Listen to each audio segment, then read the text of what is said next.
know why Nix makes such a big deal out of this. Cool. Hello there. I live! That outcome was questionable in the last video. I'm glad you're feeling better, though. Yeah, me too. So, what have we got this time? A zombie frog trying to use the Force on his buddies? No, not at all. Why would you think that? Nah. So, The Wind in the Willows was written by Kenneth Grahame in 1908, and it starts with a mole escaping spring cleaning. I mean, yeah, me too. What's the big deal? Okay, I want you to imagine for a minute.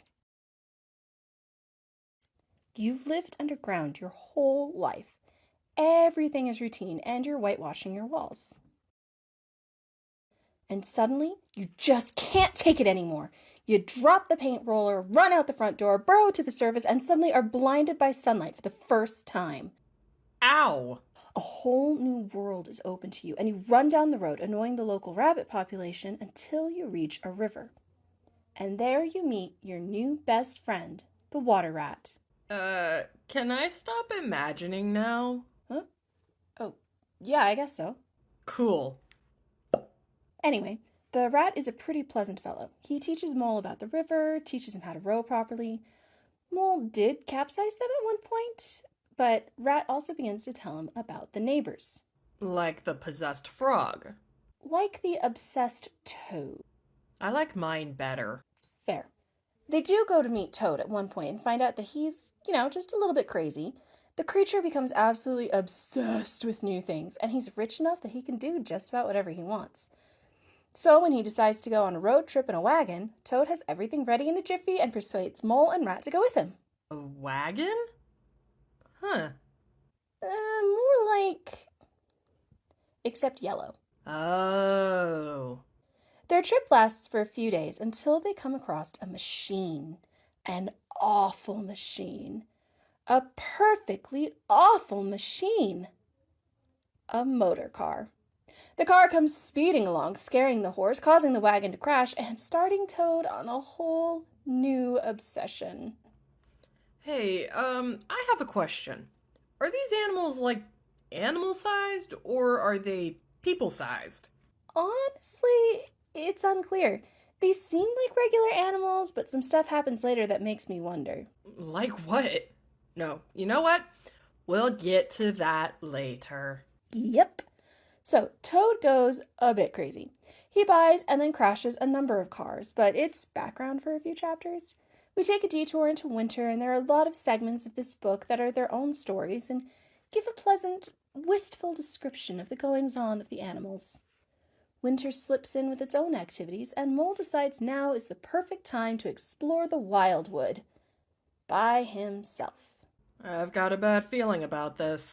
Maybe showing you Star Wars wasn't that great of an idea. You're just upset that the Force is strong with me. No, you're a Mandalorian. Shut up.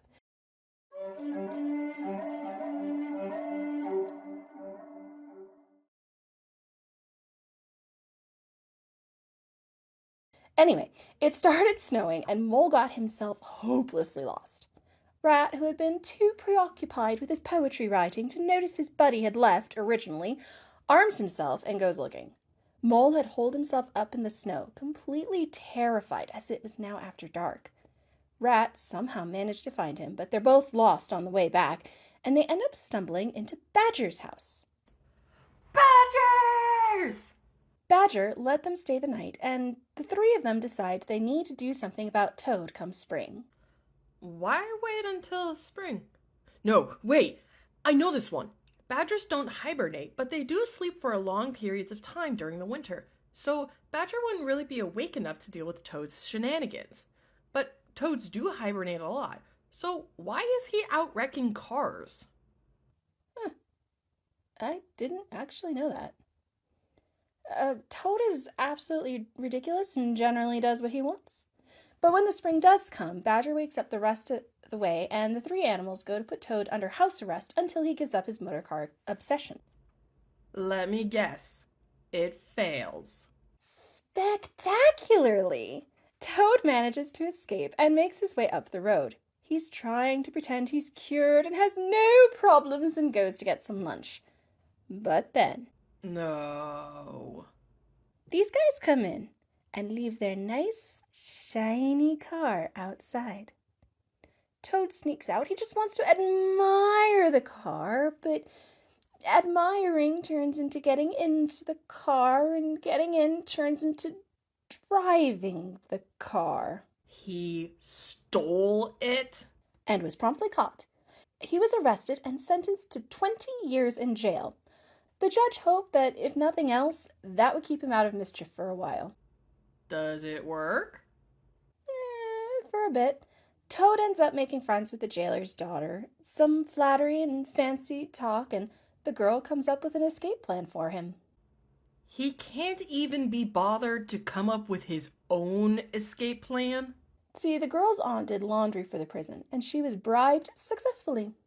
She gave Toad her outfit, and they tied her up, so hopefully she could still keep her job. Toad sauntered out of the jail and made his way to the train station, all proud of himself. For what? He didn't do anything. That's who Toad is. Of course, he didn't realize that he had left all his money in jail after he swapped clothes.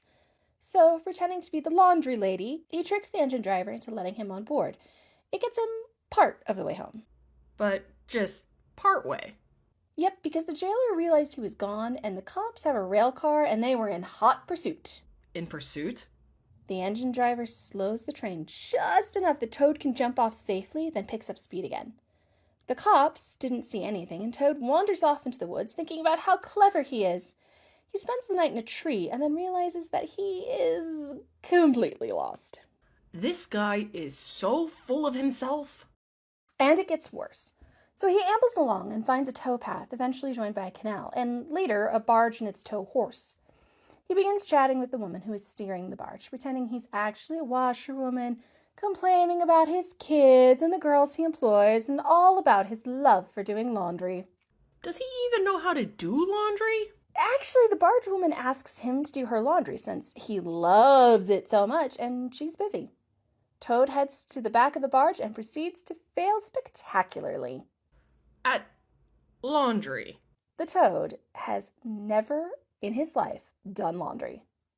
And when the woman starts laughing at him, Toad gets all defensive and declares he's really Toad of Toad Hall and a distinguished gentleman. The woman, upon hearing she has a toad on her barge, promptly picks up Toad and flings him into the water.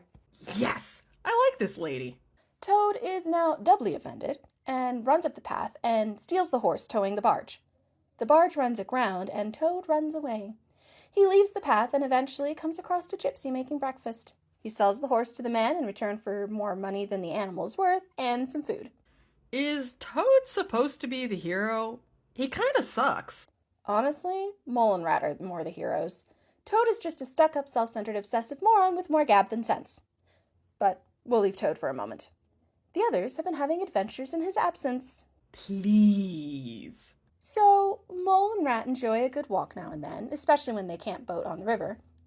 One day, they rediscover Mole's old home just in time for the local mice to sing some Christmas carols. I thought that was a book. This time it's actually the songs. Ah, got it. They also meet Pan, however so briefly. I feel like I should know who that is. I think it's Pan based on the description. Their reference suggests a god, and when they notice the horns, panpipes, shaggy limbs, and hooves, well, it does sound an awful lot like the descriptions for the Greek god of nature. Their minds, however, are wiped once Pan leaves. Huh. Random. Again, in some ways, this is more a series of stories tied together by characters than characters tied together by plot. And speaking of plots, after Toad was arrested, a band of critters from the Wildwood moved into Toad Hall. Rude. Extremely. But we need to catch Toad up to the others so he can help get rid of them. So Toad was going about his merry way, quite proud of himself again, in fact, singing songs about how smart he is, when what should he see but a motor car? And not just any motor car, but the very one he had stolen and been arrested for. Oh no. His washerwoman disguise still holds, and the men in the car offer Toad a ride. He goes on and on about his laundry business and children again, and no, he doesn't have either. Eventually, one of the men offers to let him drive. Oh no. Oh, yes. At first, Toad pretends to be unsure of himself, but he can't help it. The car begins to go faster and faster, and his bonnet flies off. The men recognize the Toad who had stolen their car and attempt to regain control without stopping the car. And none of them have magic. The car goes flying right into a lake. Isn't Toad just so clever? Toad is swept away by the current and ends up right at Rat's front door.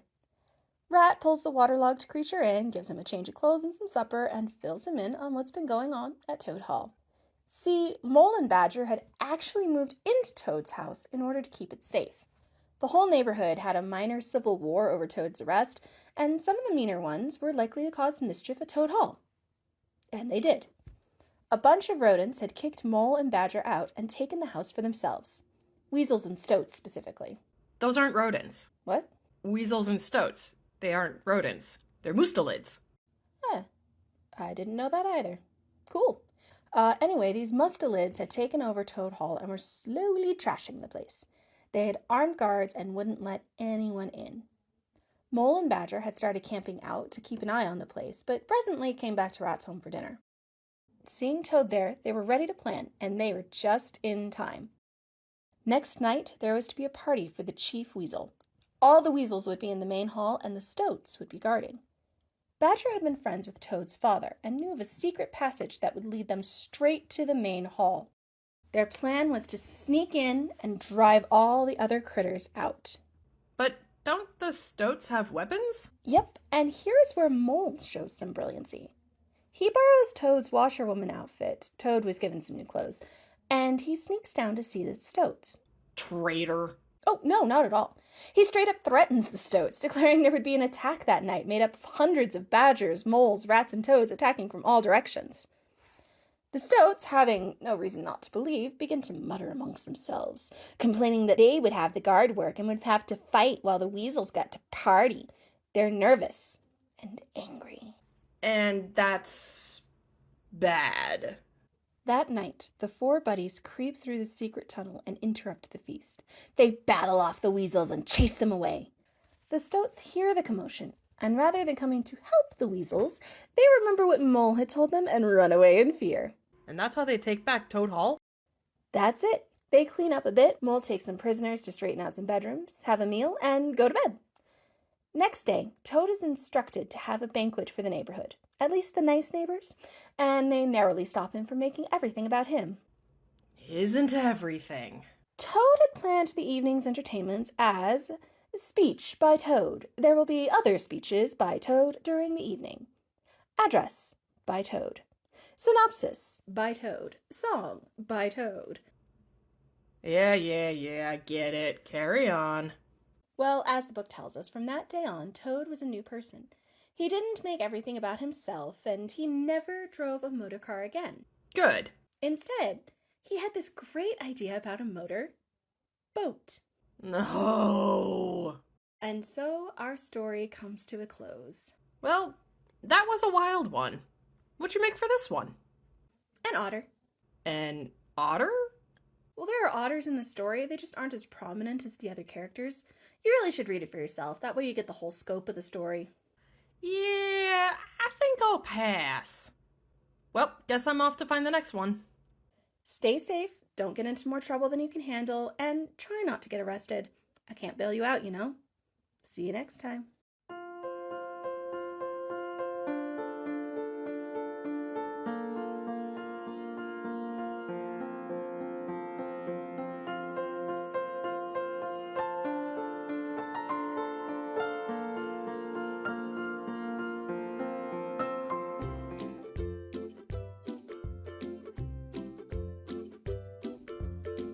Hey everyone, thanks for watching.